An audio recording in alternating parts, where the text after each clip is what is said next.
tafu miti nama gatame akka qoshashatti ilaalamee dhabuudhaan anaaf bara 2000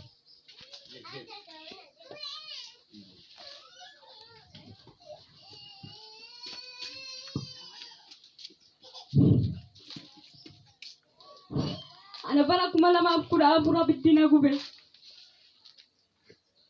abidina gubeen arti kunina warra kun malaa akka zeraati jira bara 2015 neege bara 2016 neege bara barana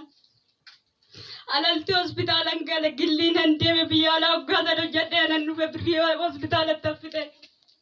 beeta samni koo birrii qabu madadaa saanaatti fite iniyyoo yaa talakoonaan jedhe abbaan koo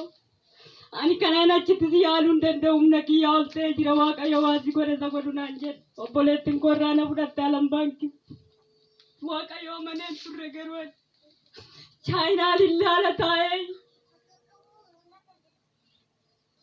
maloona naffayyu ta'e bakkuma kana nageessaa naffayyaa hin jedha chaayinaa lillaalee iffayitaadhani namantaadhanna namaneen jedhe lakki silaatiin duuta gaafa duute namni sin awwaalu beettee taate siin jedhu naan jedhan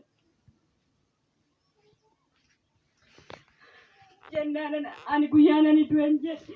reeffa koo bineensaa nyaatu irratti nagataa beentee taateedhani yoona tuffatanii jedheen nama nagaru bakkas taa'e soomarran ta'a obboleettiin koo na biraan deemtu gaddi jiraate gammachuun jiraate ayyaanni jiraate nagatteen baatu obboleetti kootu maaltu dhaga'ama jetti oduma akkana jettu alaltiitti bitte gilliitti bitte waan nama harkaa qabu waan harkaa qabdu ishiin naatti bitte kana gootee raawwatte bakka barreen gaddaa bara 2015 gimboota keessa ganna galchite hanumna kiyyaa olte uffatarraa miichuun mataarraa dhiquun akka daa'ima harka bitaa kanaan hin nyaadhu bakkuma tokkoon ta'a kana biraan na galchite nan taa'e